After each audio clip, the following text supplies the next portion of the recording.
Hey guys, what's up? I miss you. How are you today, guys? I hope you are all doing well. It's been a month that I did not upload videos in my YouTube channel.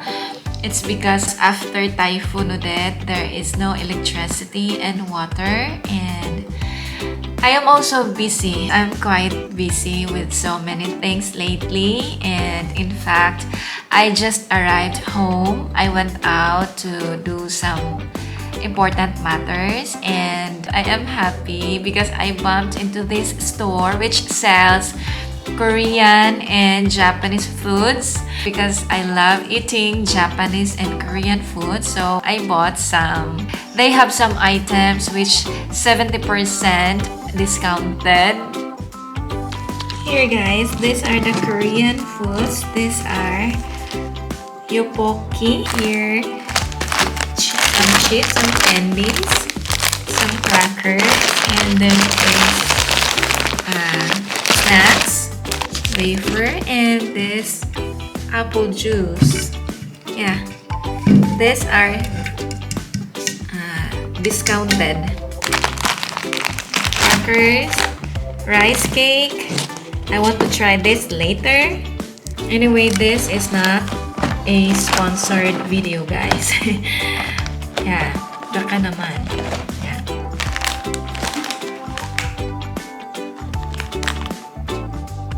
I was so excited upon seeing this Korean foods which I am eyeing online. And even before, I really wanted to buy this, but I didn't have the chance to order it from online stores. So I bought 3, but I did not even read the labels in the cup that it needs to be cooked in a microwave oven. And because I don't have a microwave oven, so I'll just cook this in the pot and I will show you how. Alright guys, I'm excited to try this one because I haven't tried it yet, and I don't know if how does it taste. So I guess it's yummy.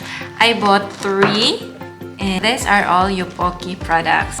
I'll try this cheese Rapokki. So these are rice cake.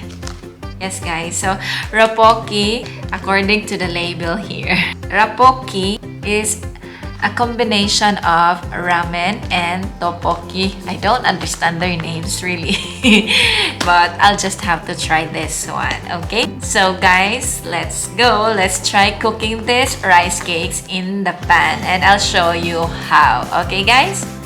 Stay tuned and enjoy watching. Okay, so we have to open this.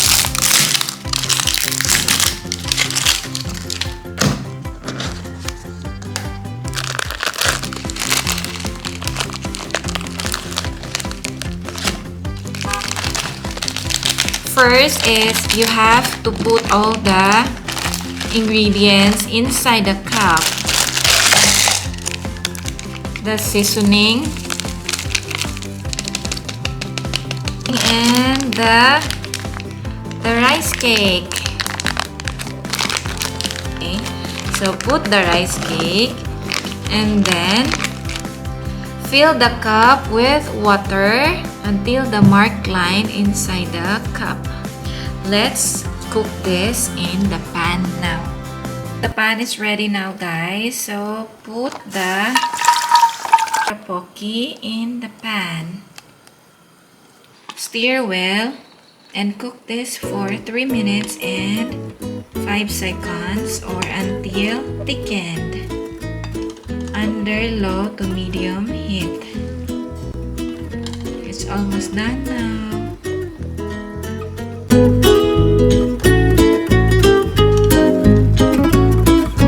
Wow, it smells good.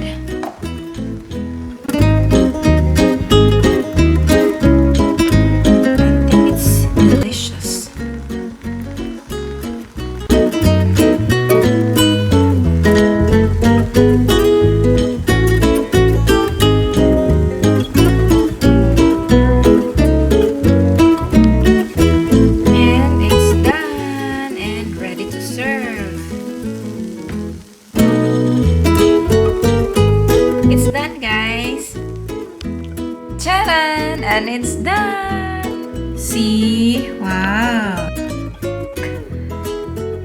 It looks good.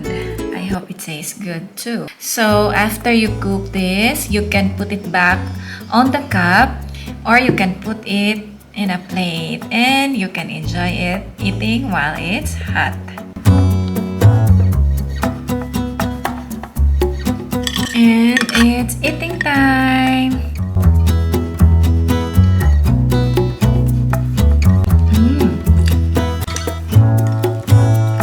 It's yummy, guys. It's really cheesy and a little bit spicy.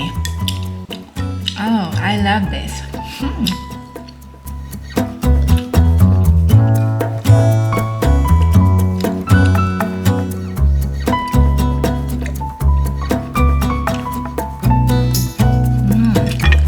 It's yummy. So cheesy and it's spicy.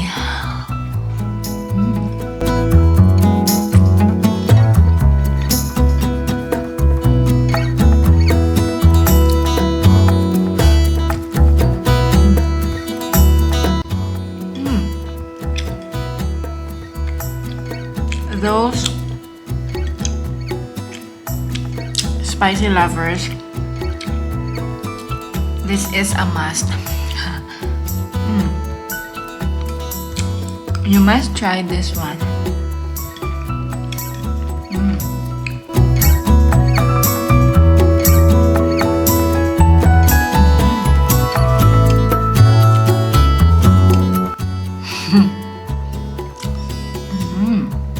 Yeah.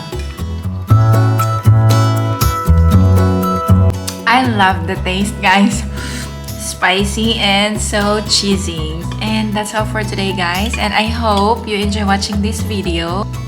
And as always, please don't forget to subscribe to this channel, comment, like, and share to your families and friends. As I always say, that life is beautiful and so are you. Stay safe, everyone. See you on my next vlog. Bye!